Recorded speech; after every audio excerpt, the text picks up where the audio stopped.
বিশেষ দুটি কারণে বরিশাল বিভাগের প্রতি আমার আলাদা একটা ভালো লাগা। এর কারণ এই অঞ্চলে আলেম ওলামা বেশি, ঠিক কিনা বলেন? আজকের এই প্রোগ্রামে অনেক কওমি মাদ্রাসার মুহতামিম সাহেবরা এসেছেন, আমি শুনেছি। আলিয়া মাদ্রাসার প্রিন্সিপাল হুজুররা এসেছেন, খতিব সাহেবরা এসেছেন, ইমাম সাহেবরা এসেছেন, মুয়াজ্জিন সাহেবরা এসেছেন। এই বিভাগে আলেম ওলামা বেশি। তার প্রমাণ এখানে এই বরিশালের ভেতরে আছে সারসিনা দরবার, ঠিক কিনা বলেন? অনেক হাক্কানি একটা দরবার। সারসিনার মরহুম পীর সাহেব হুজুরের খেদমত করেছে আমি অনেকবার, সুযোগ হয়েছিল আমার ছাত্র জামানায়। তো ওনাদের মাদ্রাসা কেন্দ্রিক অনেক খেদমত, আলহামদুলিল্লাহ। তারপর এই বিভাগে রয়েছে চরমোনাই দরবার, ঠিক কিনা বলেন?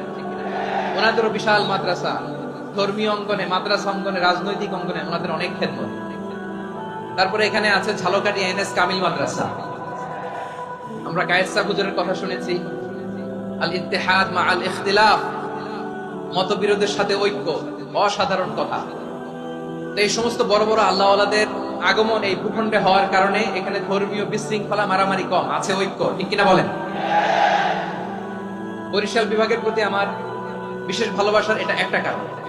2 নম্বর কারণ হচ্ছে আমি ঢাকাতে যে মাদ্রাসায় পড়াশোনা করেছি, দারুন নাজাত সিদ্দিকিয়া কামিল মাদ্রাসা, আমার মাদ্রাসার শিক্ষক মন্ডলীর অধিকাংশ হচ্ছে এই বরিশালের, আলহামদুলিল্লাহ। আমাদের শ্রদ্ধেয় প্রিন্সিপাল হুজুর আখম আবু বকর সিদ্দিক হাফিজাহুল্লাহ ওয়া রাআহ, উনি এলাকা সহ পুরো দারুন নাজাত মাদ্রাসার অধিকাংশ আসাতাজে ইকরাম এই ভূখণ্ডের, এই অঞ্চলের হওয়ার কারণে ছোটবেলা থেকেই বরিশালের প্রতি আমার একটি ভালোবাসা। তো আমি অন্তরের অন্তঃস্থল থেকে আবারও শুভেচ্ছা জানাতে চাই।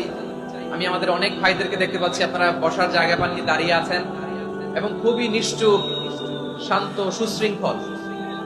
The people of Borishal, they are very smart, alhamdulillah, মাশাআল্লাহ। এবং শ্রোতা যাদেরকে দেখতে পাচ্ছি বেশিরভাগের বয়স 15 থেকে 25। জেনজি, যেখানেই যাই জেনজি আমারে ছাড়ে না, মাশাআল্লাহ। এরাই আগামীর বাংলাদেশ, এরাই বাংলাদেশ। এদের হাতে নিরাপদ আমার লাল সবুজের পতাকা, এদের হাতে নিরাপদ আমার 56,000 বর্গ মাইলের প্রতিটি ইঞ্চি মাটি।